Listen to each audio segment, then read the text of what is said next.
Bismillahirrahmanirrahim. Assalamualaikum warahmatullahi wabarakatuh. Alhamdulillahirrabbilalamin. Allahumma sholli ala Sayyidina Muhammad wa ala ali Sayyidina Muhammad. Semoga sahabat Khairat TV semua diberikan Allah Subhanahu wa Ta'ala kesehatan dan rezeki yang berkah, diampuni dosa-dosanya, dipanjangkan umurnya, hidup dalam kemuliaan, dan akhir hidup husnul khotimah. Amin ya Rabbal Alamin. Sahabat Haira yang beriman dan dirahmati Allah, ada kalanya hidup terasa memikirkan tagihan yang menumpuk saat dompet menjerit sunyi kosong. Kadang kita bertanya dalam hati, di manakah janji Allah tentang rezeki yang tak tertukar? Bila kamu yang hari ini sedang terhimpit hutang, yang siangnya dirundung malu dan malamnya terpejam dengan air mata, ketahuilah kamu bukan sendiri. Banyak hamba Allah yang dicintainya, bahkan Nabi Muhammad SAW pun pernah meminjam, namun beliau tidak pernah putus asa. Kesulitanmu hari ini bukan akhir dari hidupmu. Hutangmu bukan aib, tapi titipan ujian. Jika dihadapi dengan sabar dan iman, akan menjelma menuju keberkahan yang tak disangka-sangka. Tidakkah kamu mendengar seruan Allah? Barang siapa bertakwa kepada Allah, niscaya Dia akan menjadikan baginya jalan keluar dan memberinya rezeki dari arah yang tidak disangka-sangka. Quran Surat At-Taubah ayat 2 dan 3. Maka jangan biarkan harapanmu patah, jangan biarkan ibadahmu layu, dan jangan biarkan doa-doamu terhenti di ujung lidah. Karena bisa jadi pada saat kamu merasa paling lemah, Allah sedang menulis kisah kebangkitanmu. Ingatlah, langit yang mendung tak selamanya kelabu. Hujan yang turun bukan untuk menenggelamkan, tapi untuk menyuburkan. Mungkin inilah musim gersangmu, tapi percayalah, musim panen itu pasti datang. Hanya bertahan, bersabar, dan terus berdoa, harapan kepada Rob yang Maha Kaya. Jangan pula kamu merasa malu untuk menangis di hadapannya, karena seringkali air mata itulah yang membuka pintu langit. Doa-doamu tidak pernah sia-sia, Allah tidak pernah ingkar janji, Ia hanya sedang memilih waktu terbaik untuk menjawabnya. Sahabat Haira yang beriman dan dirahmati Allah, Islam hadir sebagai cahaya yang menunjukkan bahwa kesulitan bukanlah murka Allah, melainkan bentuk cintanya yang tersembunyi. Allah Subhanahu wa Ta'ala berfirman, "Dan sungguh kami akan menguji kamu dengan sedikit ketakutan, kelaparan, kekurangan harta, jiwa, dan buah-buahan, dan sampaikanlah kabar gembira kepada orang-orang yang sabar." Quran Surat Al-Baqarah ayat 155. Ayat ini bukan hanya kalimat penghibur, ia menegaskan bahwa setiap ujian termasuk masalah ekonomi telah Allah ukur dan takar sesuai kemampuan hambanya, dan setiap ujian pasti membawa hikmah yang jauh lebih besar dari keluhan. Seringkali saat uang tak cukup, bisnis merugi, atau tagihan berdatangan, hati ini goyah. Kita merasa gagal, kita merasa tak berguna, kita merasa Allah jauh. Padahal justru di saat-saat seperti itulah Allah sedang mengasah keteguhan hati kita, membersihkan sisa-sisa kesombongan, dan memurnikan niat kita agar hanya bergantung kepadanya. Rasulullah Shallallahu Alaihi Wasallam bersabda, "Sesungguhnya besarnya pahala sebanding dengan besarnya ujian, dan sesungguhnya jika Allah mencintai suatu kaum, maka Dia akan menguji mereka. Barang siapa ridho, maka ia akan mendapatkan keriduan Allah. Barang siapa murka, maka ia mendapatkan kemurkaan Allah." Hadis riwayat Tirmizi. Perlu kamu ketahui, dengan diuji secara ekonomi, kamu berpeluang untuk meraih derajat sabar dan tawakal yang lebih tinggi. Rezeki tidak selalu datang saat kamu mau, tapi saat Allah tahu kamu siap menerimanya.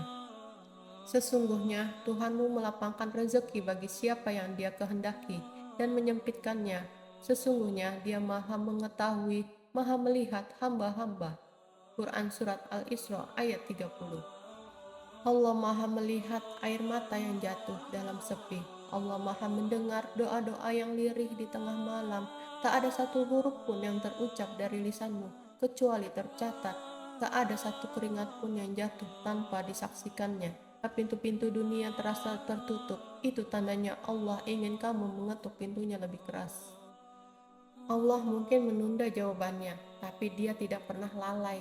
Justru dalam penantian itulah hatimu sedang dibersihkan dan dikuatkan. Rasulullah Shallallahu Alaihi Wasallam melihat sahabatnya Abu Umamah sedang duduk termenung di masjid. Bukan pada waktu salat, beliau bertanya, "Wahai Abu Umamah, mengapa engkau duduk di masjid pada waktu yang bukan untuk salat?" Abu Umamah menjawab, "Kegelisahan dan hutang-hutang yang menimpaku, wahai Rasulullah." Maka Rasulullah bersabda, "Maukah engkau aku ajarkan suatu doa? Jika engkau mengucapkannya, Allah akan menghilangkan kegelisahanmu dan melunasi hutangmu." Abu Umamah menjawab, "Tentu ya Rasulullah." Lalu mengajarkan doa ini, "Ya Allah, aku berlindung kepadamu dari kegelisahan dan kesedihan. Aku berlindung kepadamu dari kelemahan dan kemalasan. Aku berlindung kepadamu dari sifat pengecut dan kikir. Dan aku berlindung kepadamu dari lilitan hutang dan tekanan manusia." Riwayat Abu Daud. Abu Umamah pun mengamalkannya setiap pagi dan sore. Tak lama kemudian, sebagaimana pengakuannya sendiri, Allah menghilangkan kegelisahan dan melunasi hutang-hutangku. Rasulullah juga mengajarkan doa khusus untuk memohon rezeki yang cukup dan keberkahan. Ya Allah, cukupkanlah aku dengan yang halal darimu, agar terhindar dari yang haram, dan cukupkanlah aku dengan karuniamu dari meminta kepada selainmu. Hadis riwayat Tirmizi. Rasulullah mengingatkan, berdoalah kepada Allah dalam keadaan yakin akan dikabulkan, dan ketahuilah bahwa Allah tidak akan mengabulkan doa dari hati yang lalai dan tidak sungguh-sungguh. Langkah berikutnya adalah memperbanyak amalan yang menjadi kunci pembuka rezeki. Islam bukan agama yang memisahkan antara langit dan bumi, antara doa dan usaha. Ia mengajarkan bahwa rezeki itu bukan hanya dicari, tetapi juga dijemput dengan amal-amal yang Allah cintai. Berikut ini adalah beberapa amalan ringan namun penuh keberkahan yang mampu menjadi sebab terbukanya pintu rezeki dan pelunasan utang. Mohonlah ampun kepada Tuhanmu, sesungguhnya Dia adalah Maha Pengampun. Niscaya Dia akan mengirimkan hujan lebat kepadamu dari langit dan memperbanyak harta dan anak-anakmu, dan mengadakan untukmu kebun-kebun dan sungai-sungai di dalamnya. Quran Surah Nuh ayat 10-12. Istighfar di sini bukan hanya penghapus dosa, tapi juga magnet rezeki. Ucapan istighfar setiap hari dengan hati yang menyesal dan lidah yang lembut, setidaknya 100 kali sehari.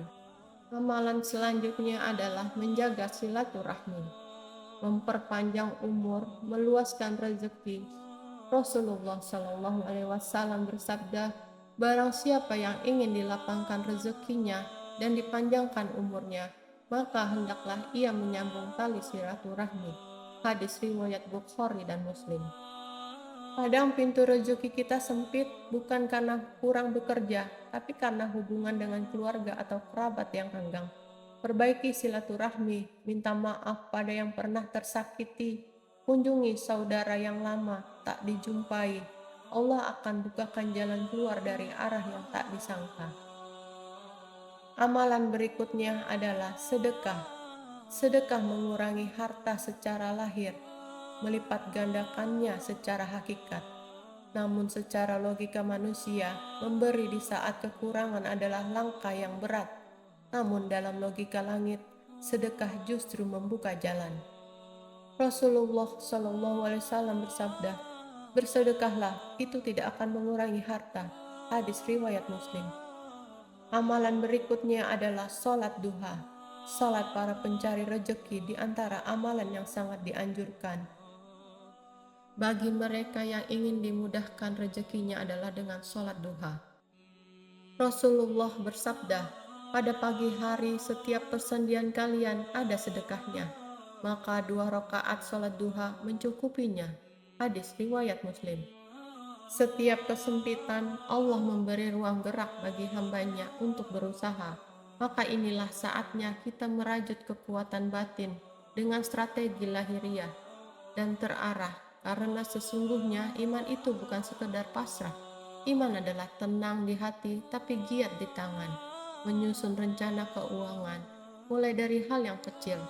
Tak semua orang mampu langsung melunasi hutang-hutangnya, tapi semua orang bisa mulai dari satu langkah kecil.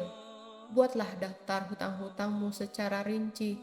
Siapa pemberi pinjaman, berapa jumlahnya, kapan jatuh temponya. Lalu susun skala prioritas, mana yang harus dilunasi lebih dulu, dan mana yang bisa dinegosiasi.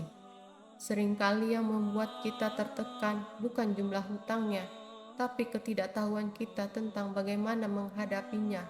Padahal dengan menyicil pelan dan mengatur pengeluaran banyak, yang akhirnya terbebas dari beban besar.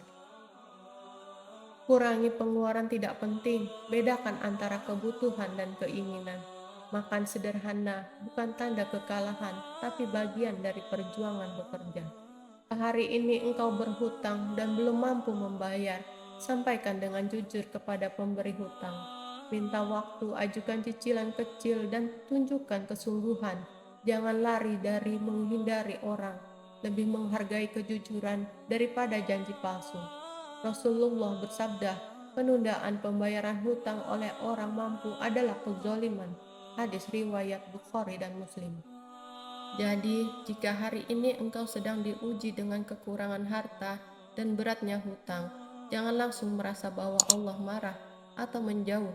Bisa jadi, justru itulah cara menarikmu lebih dekat saat semua pintu tertutup. Kita akan terpaksa menengadah, dan di sanalah Allah menunggu, membangun hidup yang lebih sederhana. Allah telah berjanji, sesungguhnya jika kamu bersyukur, niscaya aku akan menambah nikmat. Surat Ibrahim ayat 7. Bersyukur bukan hanya mengucapkan Alhamdulillah, tapi juga menjaga sikap tetap tersenyum meski perih dan terus melangkah meski tertatih. Sahabat Haira yang beriman dan dirahmati Allah, demikianlah apa yang saya sampaikan. Semoga bermanfaat untuk kita semua. Sampai jumpa lagi di video selanjutnya. Wassalamualaikum warahmatullahi wabarakatuh.